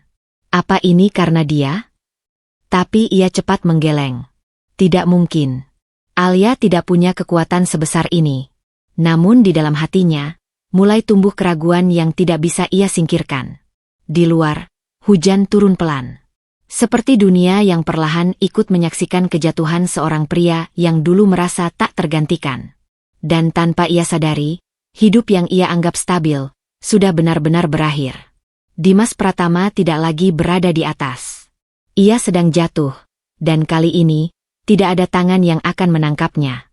Kepanikan Nadira. Apartemen kecil Nadira Salsabila yang dulu terasa nyaman kini berubah menjadi ruang penuh kegelisahan. Tidak ada lagi kemewahan kecil yang biasa ia nikmati saat bersama Dimas Pratama.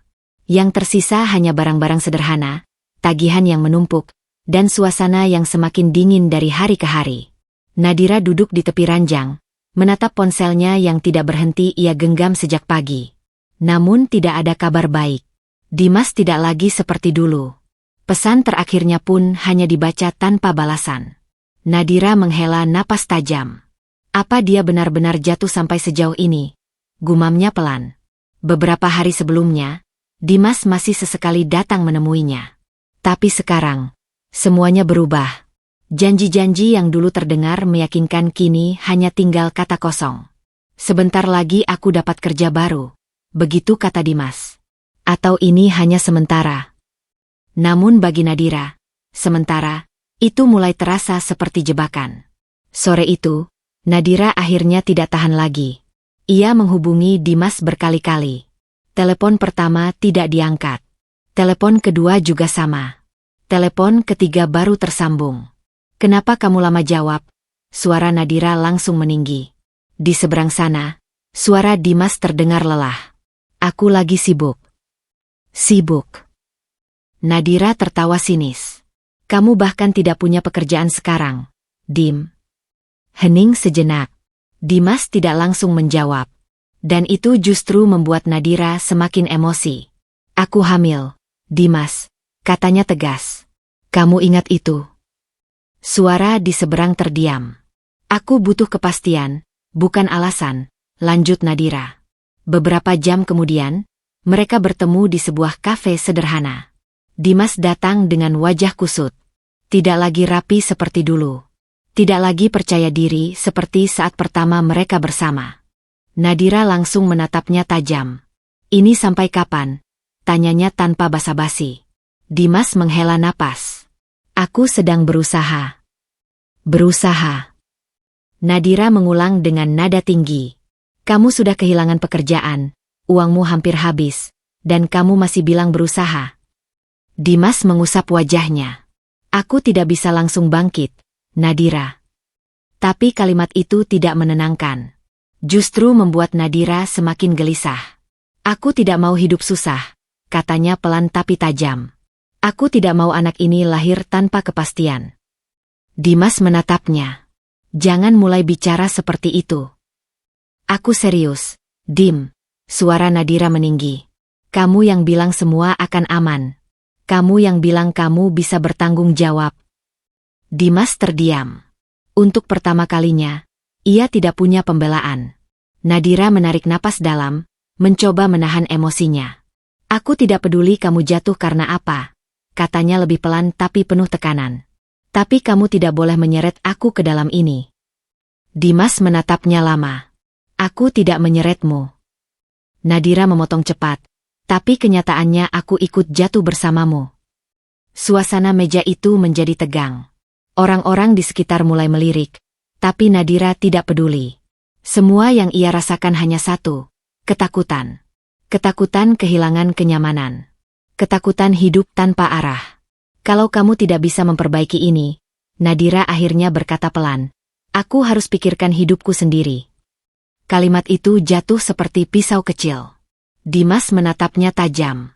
Jadi kamu mau pergi? Nadira diam sejenak. Tidak menjawab.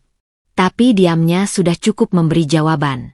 Malam itu, Nadira pulang sendirian. Apartemen terasa lebih sepi dari biasanya. Ia duduk di lantai, memeluk lututnya sendiri.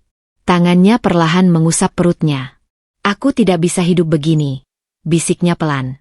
Dan untuk pertama kalinya, Nadira Salsabila benar-benar merasa takut. Bukan hanya takut kehilangan Dimas, tapi takut menghadapi hidup yang tidak lagi menjanjikan apapun untuknya. Alia yang berubah. Pagi di rumah Raka Mahendra tidak lagi terasa asing bagi Alia Pramesti. Bukan karena ia sudah sepenuhnya merasa di rumah, tapi karena ia mulai belajar berdiri di dalamnya. Alia berdiri di depan cermin kamar, menatap dirinya lama. Rambutnya kini tertata rapi, pakaiannya lebih tegas, lebih profesional. Bukan lagi gaya wanita yang hanya bertahan, tapi wanita yang mulai membangun kembali dirinya. Ia menarik napas pelan. Hari ini ia tidak ingin terlihat lemah. Tidak lagi. Di ruang makan, Raka sudah lebih dulu duduk membaca dokumen seperti biasa. Tenang, rapi, dan fokus. Saat Alia masuk, Raka melirik sekilas. Rapat jam 10, kata Raka singkat. Alia mengangguk. Aku siap. Tidak ada keraguan dalam jawabannya.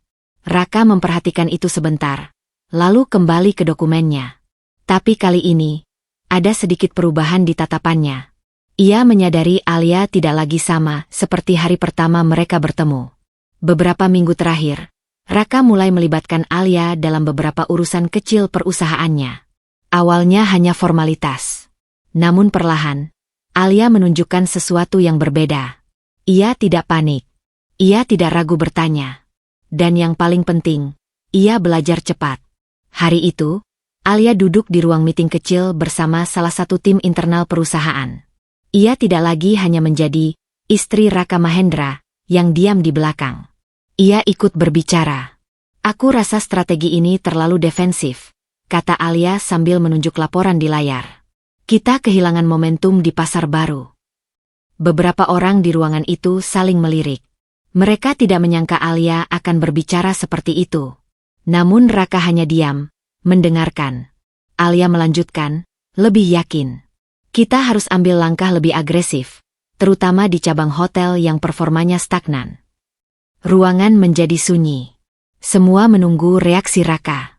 Raka akhirnya bersandar di kursinya. Kamu yakin? Tanyanya singkat. Alia menatapnya tanpa ragu. Yakin. Beberapa detik hening. Lalu Raka mengangguk kecil. Lanjutkan. Satu kata itu cukup. Dan Alia tahu, itu bukan sekadar izin. Itu pengakuan. Setelah meeting selesai, Alia berjalan keluar ruangan dengan langkah stabil. Tidak terburu-buru. Tidak menunduk seperti dulu. Seorang staf lewat dan menyapanya dengan sopan. Selamat siang, Bu Alia. Alia berhenti sebentar, lalu mengangguk. Selamat siang. Bukan sekadar balasan formal, tapi tanda bahwa ia mulai benar-benar berdiri di tempatnya. Di sisi lain gedung, Raka memperhatikan dari kaca ruangannya. Asistennya berbicara pelan.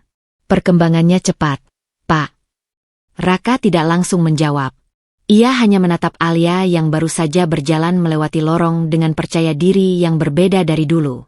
Dia tidak lagi sama, kata asistennya lagi. Raka akhirnya menjawab singkat. Iya. Tapi di dalam suaranya, ada sesuatu yang sulit dibaca. Sore harinya, Alia berdiri di balkon kantor, menatap kota dari ketinggian. Angin menyentuh wajahnya, tapi tidak membuatnya goyah. Ia mengingat dirinya yang dulu. Wanita yang menangis diam, yang dipermalukan, yang tidak punya suara. Lalu ia menutup mata sebentar. Aku tidak akan kembali ke versi itu lagi, bisiknya pelan. Dan untuk pertama kalinya, kalimat itu bukan sekadar harapan, tapi janji. Hubungan yang mulai nyata. Hari-hari di rumah Raka Mahendra perlahan berubah, meskipun tidak ada yang secara terang-terangan mengakuinya. Alia Pramesti masih menganggap pernikahan ini sebagai kesepakatan. Raka Mahendra masih bersikap seperti pria yang menjaga jarak. Namun sesuatu yang kecil mulai bergeser. Hal-hal yang tidak tertulis dalam kontrak, tapi mulai terasa dalam keseharian. Pagi itu, Alia turun lebih awal dari biasanya. Ia menemukan sarapan sudah tersedia, tetapi bukan disiapkan oleh staf seperti biasanya. Ada 2 piring sederhana di meja makan. Raka sudah duduk di sana. Ia sedang membaca dokumen, tapi kali ini tidak sendiri. Aku pikir kamu belum bangun, kata Raka tanpa menatapnya langsung. Alia berhenti sejenak. Kamu yang menyiapkan ini. Raka mengangkat bahu kecil. Sederhana saja. Kalimat itu terdengar ringan, tapi cukup membuat Alia terdiam sesaat lebih lama dari biasanya. Di kantor, Raka mulai lebih sering memperhatikan detail kecil tentang Alia. Bukan dengan cara yang berlebihan, tapi dengan cara yang diam-diam terasa. Saat rapat, ia memastikan Alia mendapatkan data lengkap sebelum berbicara. Saat Alia terlihat terlalu lama bekerja, Raka hanya berkata singkat, istirahat. Tidak ada penjelasan, tidak ada alasan, tapi juga tidak ada paksaan. Sore itu, hujan turun deras. Alia berdiri di lobi gedung kantor setelah meeting selesai. Ia lupa membawa payung, dan mobil jemputannya belum datang. Ia hanya berdiri diam, menatap hujan di luar pintu kaca. Beberapa staf lewat, tapi tidak ada yang menawarkan bantuan secara khusus. Sampai suara familiar terdengar dari belakang. Kenapa belum pulang? Alia menoleh. Raka berdiri di sana, jasnya masih rapi, tangan memegang payung hitam. Aku tunggu mobil, jawab Alia. Raka melirik keluar. Mobilmu terlambat. Alia mengangguk kecil. Tanpa banyak bicara, Raka membuka payung. Pakai ini. Alia terdiam. Kamu sendiri. Raka tidak menjawab langsung. Ia hanya melangkah sedikit lebih dekat. Jangan terlalu banyak berpikir. Mereka berjalan bersama di bawah satu payung. Tidak ada percakapan panjang. Tidak ada momen romantis yang berlebihan. Tapi ada sesuatu yang berbeda di antara mereka kali ini. Lebih dekat. Lebih nyata. Lebih manusiawi. Di tengah langkah itu, Alia sempat melirik ke arah Raka. "Kenapa kamu melakukan ini?" tanyanya pelan. Raka tetap berjalan. "Melakukan apa?" "Hal-hal kecil seperti tadi," jawab Alia. "Tidak sesuai perjanjian kita." Raka terdiam beberapa detik, lalu menjawab dengan suara tenang. "Tidak semua hal harus ada di dalam perjanjian." Alia menatapnya lebih lama. Kata-kata itu sederhana, tapi untuk pertama kalinya, terasa berbeda. Saat sampai di mobil, Raka menutup payung dan menyerahkannya pada sopir. Namun sebelum masuk, ia berhenti sebentar. "Alia." Alia menoleh. Raka menatapnya singkat. "Kalau kamu lelah, bilang." Hening. Alia tidak langsung menjawab. Karena kalimat itu bukan perintah. Bukan aturan. Bukan bagian dari kesepakatan. Itu perhatian. Malamnya, Alia duduk di kamar sambil memikirkan hari itu. Bukan tentang Dimas. Bukan tentang masa lalu. Tapi tentang satu hal yang membuatnya sulit tidur. Bahwa Raka Mahendra, pria yang awalnya hanya bagian dari perjanjian, perlahan mulai terasa seperti seseorang yang benar-benar peduli. Dan itu membuat segalanya menjadi jauh lebih rumit dari sebelumnya. Penyesalan yang terlambat. Malam itu, Dimas Pratama berdiri di depan gerbang besar rumah Raka Mahendra untuk waktu yang lama. Tangannya mengepal, wajahnya tampak jauh lebih lelah dibanding sebelumnya. Bukan hanya lelah fisik, tapi lelah yang datang dari kehilangan segalanya sekaligus. Ia sudah tidak punya pekerjaan tetap, tidak punya kestabilan. Dan perlahan, orang-orang yang dulu mendekatinya mulai menghilang satu persatu. Namun satu hal yang paling menyiksanya adalah ini. Alia Pramesti tidak lagi berada di tempat yang bisa ia jangkau. Setelah beberapa menit ragu, Dimas akhirnya menekan bel. Seorang petugas keamanan keluar dan menatapnya dengan dingin. "Ada keperluan apa?" Dimas menelan ludah. "Saya ingin bertemu Alia." Nama itu membuat penjaga menatapnya lebih lama. "Menunggu di sini." Pintu ditutup. Beberapa menit kemudian, Alia muncul. Ia tidak lagi terlihat seperti wanita yang dulu ia tinggalkan dengan mudah. Alia berdiri dengan tenang di balik pagar. Ekspresinya dingin namun stabil. "Kenapa kamu datang?" tanyanya langsung. Dimas menatapnya lama. "Alia." Suaranya serak. "Aku mau bicara." Alia tidak membuka pintu. Tidak mendekat. Hanya menunggu. "Aku salah," kata Dimas akhirnya. Suara itu terdengar lebih kecil dari biasanya. "Aku tahu itu sekarang."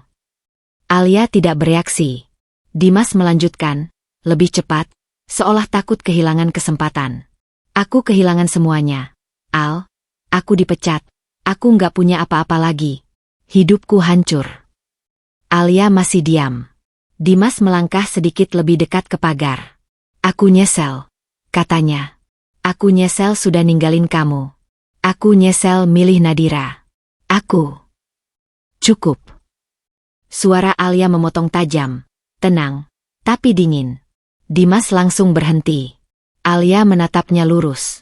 "Kamu datang ke sini karena kamu kehilangan semuanya," ucapnya pelan. Dimas menggeleng cepat. "Bukan cuma itu, aku." "Aku dengar cukup," potong Alia lagi. Hening. Alia menarik napas pelan. "Dimas," katanya akhirnya, lebih tenang dari sebelumnya. "Kalau kamu masih punya semuanya, kamu tidak akan datang ke sini." Dimas terdiam. Kata-kata itu menamparnya lebih keras daripada kemarahan. "Aku bukan tempat kamu kembali saat kamu jatuh," lanjut Alia. Dimas membuka mulut, tapi tidak ada kata yang keluar. Matanya mulai berkaca-kaca. "Aku cuma minta kesempatan kedua." Suaranya melemah. Alia menatapnya lama. Namun tidak ada rasa ragu di sana. Tidak ada sisa cinta. Hanya ketegasan yang sudah terbentuk dari luka. "Kesempatan kedua itu bukan sesuatu yang kamu minta saat kamu sudah kehilangan segalanya," kata Alia pelan. "Kesempatan kedua itu kamu hargai saat kamu masih punya kesempatan pertama." Dimas terdiam total. Tangannya perlahan turun. Harapan yang ia bawa sejak datang ke sini mulai runtuh di depannya sendiri. Alia menatapnya sekali lagi, lalu berkata lebih dingin, "Jangan datang lagi." Lalu ia berbalik. dan berjalan masuk tanpa menoleh. Dimas berdiri di luar gerbang itu lama sekali. Tidak ada pintu yang terbuka lagi untuknya. Tidak ada Alia yang menunggu. Yang tersisa hanya satu kenyataan pahit yang akhirnya ia terima. Ia tidak kehilangan Alia hari ini. Ia kehilangannya sejak lama. Dan baru sadar saat semuanya sudah tidak bisa diperbaiki. Penolakan tegas. Sejak pertemuan terakhirnya dengan Dimas Pratama di depan gerbang rumah Raka Mahendra, tidak ada lagi kabar darinya. Namun bayang-bayang masa lalu itu tetap mencoba mencari celah untuk kembali masuk ke kehidupan Alia Pramesti. Dan pagi itu, celah itu kembali datang, dengan cara yang lebih nekat. Alia baru saja keluar dari mobil saat melihat Dimas sudah berdiri di depan area parkir gedung kantor Mahendra Group. Penampilannya tidak lagi serapi dulu. Wajahnya terlihat lelah, matanya kosong, tapi ada satu hal yang masih sama, keputusasaan yang dipaksakan menjadi harapan. Alia berhenti melangkah. Namun kali ini, ia tidak terkejut. Tidak lagi. Ia hanya menatapnya dengan tenang. Dimas langsung mendekat. Alia, tolong, kita bicara sebentar. Alia tidak langsung menjawab. Ia memberi jeda, bukan karena ragu, tapi karena ingin memastikan dirinya tidak lagi terbawa masa lalu. Aku sedang kerja, jawabnya akhirnya singkat. Aku tahu, kata Dimas cepat. Aku cuma minta waktu 5 menit. Alia menatapnya lama, lalu mengangguk pelan. 5 menit. Tapi bukan karena ia ingin mendengar, melainkan karena ia ingin menutup semuanya dengan jelas. Mereka berdiri agak menjauh dari keramaian. Dimas langsung berbicara, hampir terburu-buru. Aku sudah berubah, Al. Aku sadar semua kesalahan aku. Aku benar-benar menyesal. Alia mendengarkan tanpa ekspresi. Aku bisa mulai dari awal lagi, lanjut Dimas. Kita bisa perbaiki semuanya. Aku akan tinggalkan Nadira. Aku. Berhenti. Suara Alia memotongnya. Tenang. Tapi sangat tegas. Dimas langsung diam. Alia menarik napas pelan. Dimas, ucapnya, kamu tidak datang untuk memperbaiki apapun. Dimas mengernyit. Maksud kamu apa? Alia menatapnya lurus. Kamu datang karena kamu tidak punya apa-apa lagi. Kata-kata itu membuat wajah Dimas menegang. Bukan seperti itu, bantahnya cepat. Aku masih sayang kamu. Aku. Tidak. Alia menggeleng pelan. Kalau kamu masih sayang aku, kamu tidak akan menghancurkanku dulu. Hening. Suara kendaraan di sekitar mereka terdengar samar. Tapi percakapan itu terasa jauh lebih berat daripada kebisingan kota. Dimas menurunkan suaranya. Aku tahu aku salah, tapi semua orang bisa berubah, Al. Alia tersenyum tipis. Namun bukan senyum hangat. Lebih seperti batas yang sudah selesai dibuat. Bisa, katanya pelan. Tapi tidak semua orang berhak kembali. Dimas menatapnya dengan mata yang mulai bergetar. Aku cuma minta satu kesempatan lagi. Alia diam beberapa detik, lalu menggeleng. Tidak keras, tidak emosional, tapi final. Aku sudah memilih hidupku sekarang, kata Alia pelan. Dan hidup itu bukan kamu. Dimas terdiam. Seperti kata-kata itu tidak hanya menolak dirinya, tapi menghapus seluruh kemungkinan yang ia harapkan. Alia melangkah sedikit ke depan. Ini terakhir kalinya kita bicara seperti ini, tambahnya. Dimas langsung panik.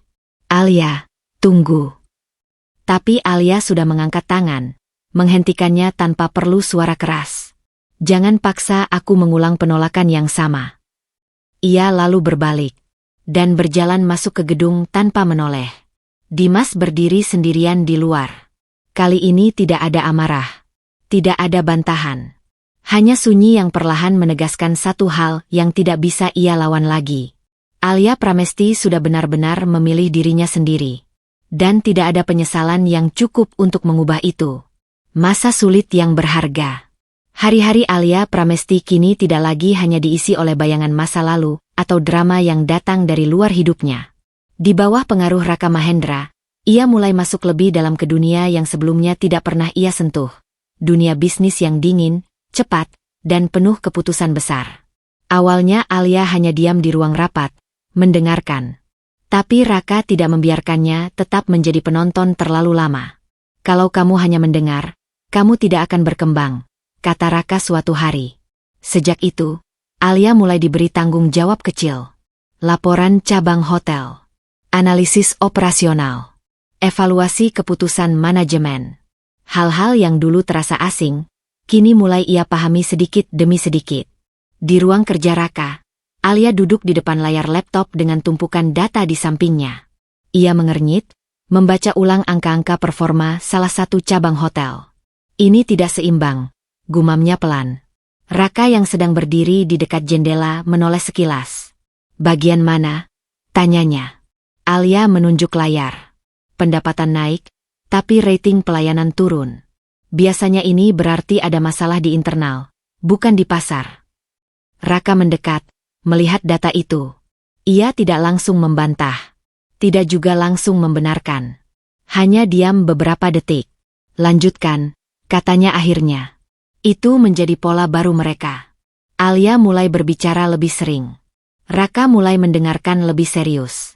Dan tanpa mereka sadari, hubungan profesional itu mulai berubah menjadi sesuatu yang lebih stabil. Bukan karena emosi, tapi karena saling menghargai kemampuan.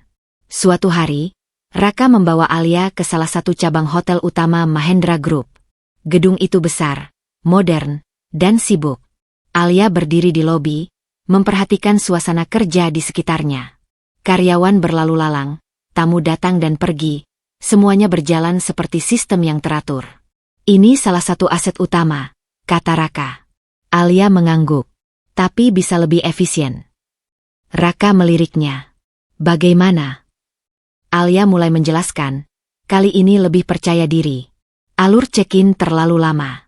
Staf tidak terbagi dengan baik di jam sibuk. Ini bukan masalah pelanggan, tapi manajemen waktu internal. Raka mendengarkan. Dan untuk pertama kalinya, ia tidak hanya melihat Alia sebagai seseorang yang sedang bertumbuh, tapi sebagai seseorang yang mulai benar-benar memahami dunia ini.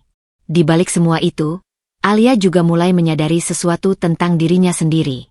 Ia tidak lagi merasa hanya sebagai istri Raka Mahendra. Tidak lagi hanya sebagai wanita yang pernah dikhianati. Ia mulai melihat dirinya sebagai seseorang yang punya suara, punya pendapat, dan bisa berdiri tanpa harus bergantung pada luka masa lalu. Malam itu, setelah kembali ke rumah, Alia berdiri di balkon kamar. Angin malam terasa tenang. Ia memandang kota dari ketinggian, lalu menarik napas pelan. Dulu, ia hidup dalam ketidakpastian. Sekarang, ia hidup dalam arah. Dan di dalam dirinya, sesuatu yang lama tertutup perlahan mulai terbuka. Bukan hanya harga diri yang kembali, tapi juga identitas yang selama ini ia lupakan.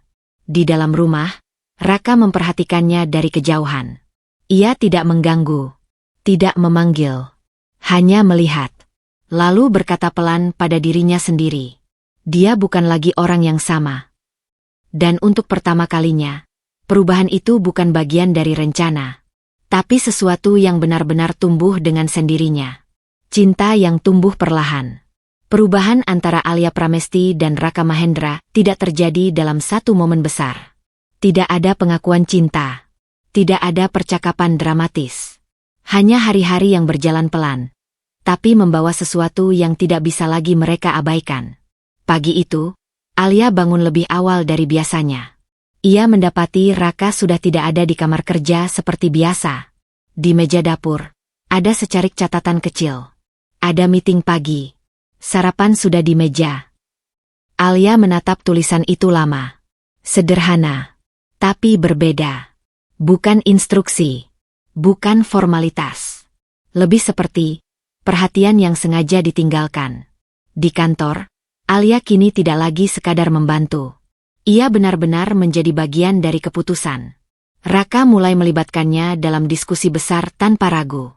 Menurutmu? Tanya Raka saat rapat. Semua orang langsung menoleh ke Alia. Dulu, pertanyaan itu akan membuatnya gugup. Sekarang, ia menjawab dengan tenang. Kita terlalu fokus ke ekspansi. Tapi operasional internal belum stabil. Kalau dipaksakan, kita akan kehilangan kualitas. Raka menatapnya lama. lalu mengangguk kecil. Setuju. Satu kata itu cukup. Dan Alia tahu, itu bukan lagi sekadar kesopanan, tapi kepercayaan. Namun yang paling berubah bukan hanya pekerjaan mereka, tapi cara mereka saling hadir. Suatu malam, hujan turun deras. Listrik di sebagian area rumah sempat padam sebentar. Alia berdiri di lorong gelap, mencoba mencari senter di dapur. Tidak perlu repot, suara Raka terdengar dari belakang. Alia menoleh. Raka berjalan mendekat sambil membawa senter kecil. Kenapa tidak panggil staf? Tanya Alia. Karena ini bukan keadaan darurat. Jawabannya singkat. Tapi Raka tetap berdiri di dekatnya, memastikan Alia tidak kesulitan berjalan. Mereka berjalan bersama di lorong sempit rumah itu, hanya dengan cahaya senter kecil. Tidak banyak percakapan. Tapi jarak di antara mereka terasa berbeda. Lebih dekat. Lebih natural. Alia, kata Raka tiba-tiba. Raka tidak langsung menjawab. Seolah ragu dengan kalimat yang akan ia ucapkan. Kamu tidak lagi terlihat seperti orang yang datang ke sini dengan luka. Alia terdiam sejenak. Lalu menjawab pelan. Karena aku sudah berhenti menjadikannya pusat hidupku. Raka mengangguk kecil. Bagus. Namun ada jeda yang tidak biasa setelah itu. Raka tidak langsung pergi. Alia juga tidak langsung masuk kamar. Mereka hanya berdiri di lorong yang sama, dalam diam. Dan untuk pertama kalinya, diam itu tidak terasa canggung. Beberapa hari kemudian, Raka mulai melakukan hal-hal kecil yang bahkan tidak ia jelaskan. Menanyakan apakah Alia sudah makan. Menunggu pendapatnya sebelum mengambil keputusan penting. Dan sesekali, memperhatikan Alia lebih lama dari biasanya. Alia juga mulai menyadari hal yang sama. Bahwa Raka bukan hanya pria dingin yang ia kenal di awal. Ada sisi lain yang tidak banyak orang lihat. Sisi yang tidak banyak bicara. Tapi selalu memastikan semuanya berjalan baik untuk orang di sekitarnya. Termasuk dirinya. Suatu sore, setelah rapat panjang, Alia dan Raka duduk di mobil yang sama dalam perjalanan pulang. Hening. Namun bukan hening yang kosong. Lebih seperti tenang yang sudah menjadi kebiasaan. Alia menatap jendela. Lalu berkata pelan. Dulu aku pikir semua ini hanya perjanjian. Raka melirik sekilas. Sekarang. Alia diam sejenak. Lalu menjawab jujur. Sekarang aku tidak yakin lagi. Raka tidak langsung merespons. Namun tangan yang memegang dokumen di pangkuannya sedikit mengencang. Dan di tengah perjalanan itu, tanpa mereka sadari, sesuatu yang dulu hanya kesepakatan mulai berubah bentuk. Bukan lagi sekadar kontrak. Bukan lagi sekadar balas dendam. Tapi sesuatu yang jauh lebih rumit. Dan lebih berbahaya untuk keduanya. Perasaan yang tumbuh perlahan. Tanpa mereka minta. Pengakuan Raka. Malam di rumah Raka Mahendra terasa lebih sunyi dari biasanya. Bukan karena tidak ada suara. Tapi karena ada sesuatu yang akan diucapkan. Sesuatu yang selama ini selalu ditahan. Alia Pramesti duduk di ruang tamu dengan secangkir teh hangat di tangannya. Ia baru saja selesai membaca laporan kerja. Tapi pikirannya tidak lagi berada di angka-angka itu. Raka belum keluar dari ruang kerjanya sejak sore. Dan entah kenapa, malam ini terasa berbeda. Pintu ruang kerja akhirnya terbuka. Raka keluar dengan langkah pelan. Tidak ada dokumen di tangannya. Tidak ada panggilan telepon yang ia jawab sambil berjalan. Hanya dirinya, dan tatapan yang tidak biasa. Alia menoleh. Masih kerja? Tanyanya ringan. Raka tidak langsung menjawab. Ia berjalan mendekat, lalu duduk di kursi seberang Alia. Untuk beberapa detik, ia hanya menatapnya. Bukan seperti atasan. Bukan seperti pria yang mengatur segalanya. Tapi seperti seseorang yang sedang memutuskan untuk berhenti lari dari sesuatu yang sudah lama ia pendam. Alia. Suara Raka terdengar pelan. Alia menatapnya. Kenapa? Raka menarik napas. Lalu menghembuskannya perlahan. Aku perlu bilang sesuatu. Alia sedikit mengernyit. Tentang apa? Raka terdiam. Dan untuk pertama kalinya, Alia melihat sesuatu yang jarang terlihat dari Raka Mahendra. Ketidakpastian. Aku sudah lama tidak jujur pada diriku sendiri tentang satu hal. kata Raka akhirnya. Alia diam. Jantungnya mulai terasa sedikit berbeda, tapi ia tidak tahu kenapa. Raka melanjutkan, lebih pelan. Sejak sebelum pernikahan ini. Alia menatapnya lebih tajam. Raka. Namun Raka mengangkat tangan sedikit, memberi isyarat agar ia mendengar sampai selesai. Aku tidak menikahimu hanya karena kesepakatan, lanjut Raka. Hening. Aku tidak mendekatimu hanya karena rencana. Suasana ruangan terasa berubah. Lebih berat. Lebih dalam. Raka menatap Alia lama. Lalu akhirnya mengucapkan kalimat yang mengubah segalanya. Aku mencintaimu. Alia membeku. Tidak ada respon langsung. Tidak ada kata keluar dari bibirnya. Seolah dunia berhenti sesaat untuk memastikan kalimat itu benar-benar terdengar.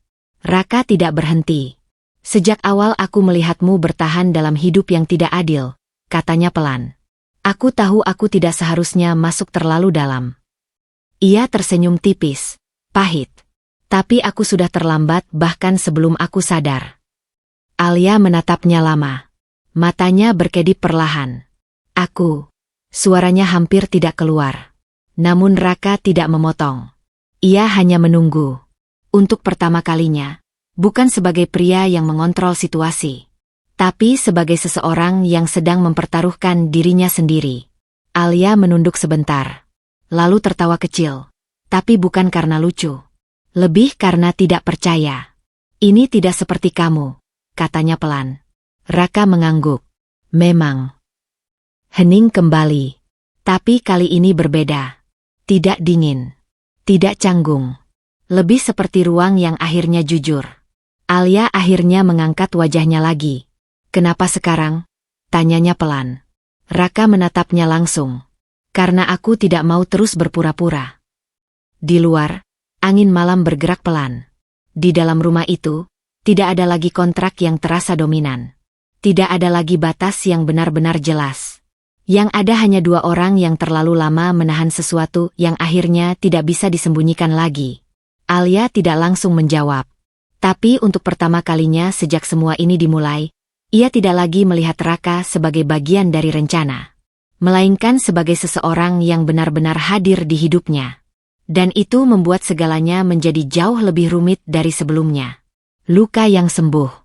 Setelah pengakuan Raka Mahendra malam itu, tidak ada yang langsung berubah secara drastis. Tidak ada pelukan. Tidak ada jawaban, aku juga mencintaimu. Tidak ada adegan yang menenangkan luka dalam satu malam. Yang ada hanya keheningan yang berbeda. Keheningan yang tidak lagi terasa dingin, tapi terasa jujur. Alia Pramesti masih duduk di ruang tamu ketika Raka sudah kembali ke ruang kerjanya. Seolah pengakuan itu tidak menghapus peran mereka di dunia nyata.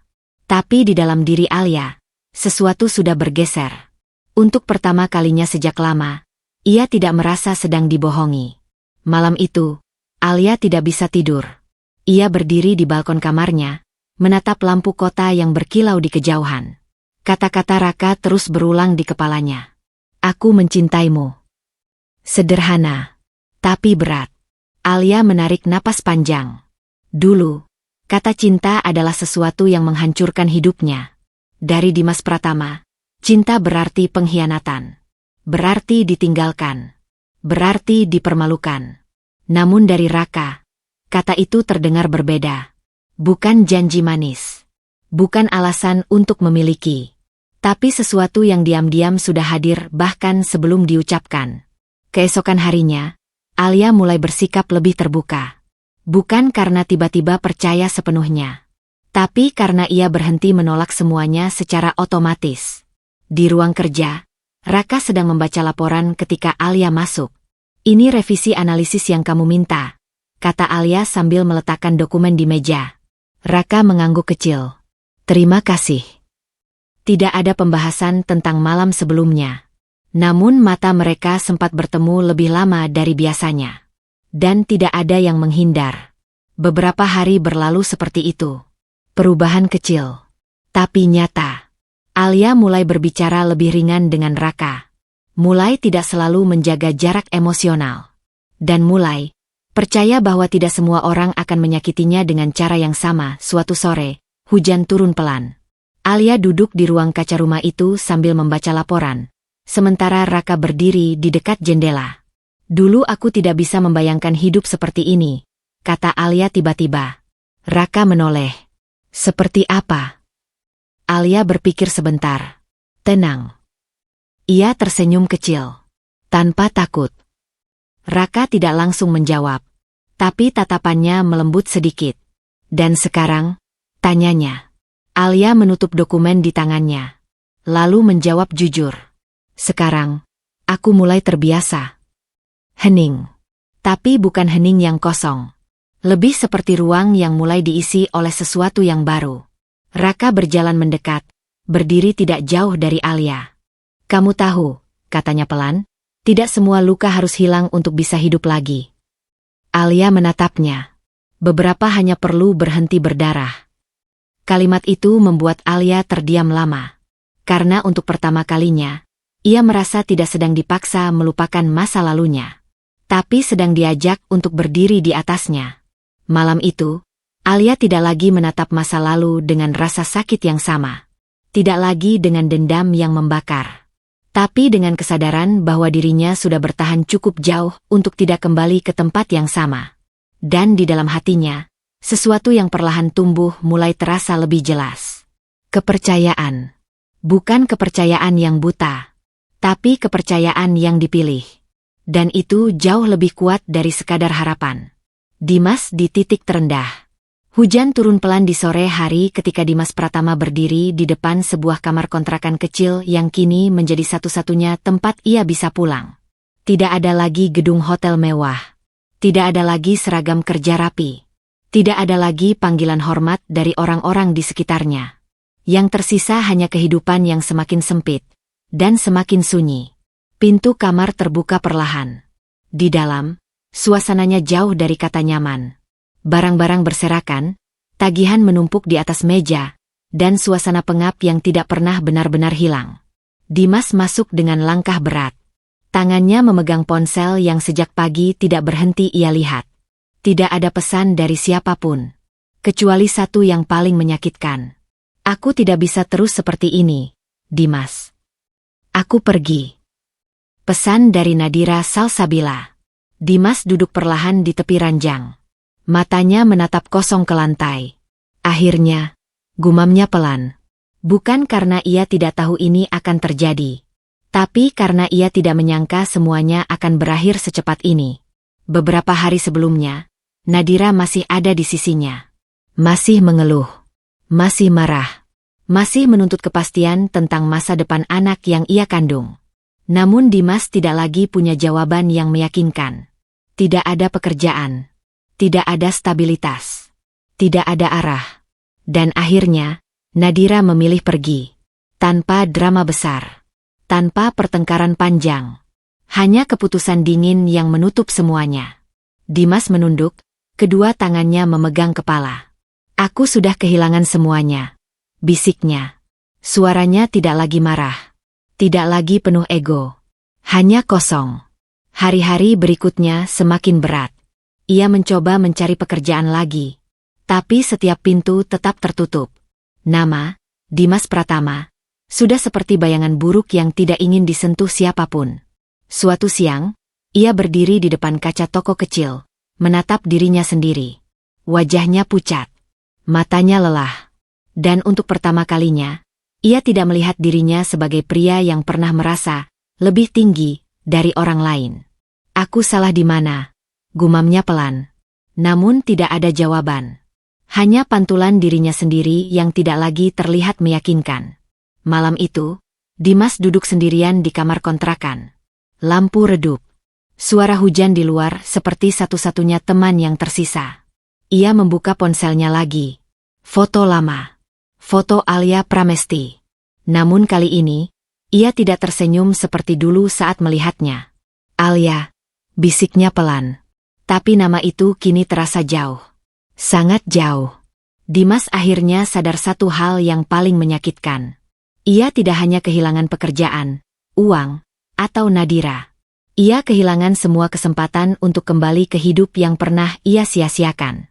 Dan di titik terendah itu, untuk pertama kalinya, Dimas Pratama tidak lagi menyalahkan siapapun selain dirinya sendiri. Tapi penyesalan datang terlalu terlambat. Pembuktian diri.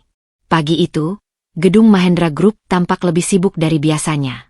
Namun ada satu perubahan yang tidak bisa diabaikan oleh semua orang yang bekerja di sana. Alia Pramesti tidak lagi hanya dikenal sebagai istri Raka Mahendra. Hari ini, ia hadir sebagai seseorang yang punya posisi, keputusan, dan pengaruhnya sendiri. Di ruang rapat utama, para direktur duduk rapi menunggu dimulainya presentasi penting tentang ekspansi bisnis hotel ke beberapa kota baru. Pintu terbuka. Alia masuk dengan langkah tenang. Tidak terburu-buru. Tidak ragu. Dan tidak lagi terlihat seperti seseorang yang hanya mengikuti. Di belakangnya, Raka Mahendra berdiri beberapa langkah, tidak mendominasi, tidak mengarahkan. Hanya hadir sebagai pendukung. Silakan, kata Raka singkat. Alia mengangguk kecil. Lalu ia berdiri di depan layar besar. Proyeksi ekspansi ini terlalu agresif di wilayah dengan daya beli rendah. Suara Alia terdengar jelas dan stabil. Jika dipaksakan, kita akan mengalami penurunan okupansi dalam 3-6 bulan pertama. Beberapa orang di ruangan itu saling melirik. Alia tidak berhenti. Solusi saya adalah membangun 3 cabang kecil terlebih dahulu sebagai uji pasar, bukan langsung hotel utama. Ruangan menjadi sunyi. Ini bukan sekadar opini. Ini analisis. Salah satu direktur mengangkat tangan. Dengan pendekatan itu, kita butuh waktu lebih lama untuk Roy. Alia mengangguk. Saya tahu. Ia menatap mereka satu persatu. Tapi kita sedang membangun stabilitas jangka panjang. Bukan sekadar angka cepat. Tidak ada yang langsung membantah. Karena cara Alia berbicara, bukan lagi ragu, tapi yakin. Raka berdiri di belakang ruangan, memperhatikan semuanya. Tidak ada ekspresi berlebihan di wajahnya.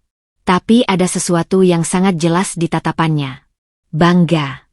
Setelah rapat selesai, orang-orang mulai keluar ruangan.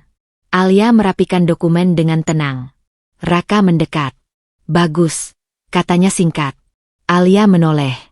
Hanya bagus. Raka sedikit tersenyum.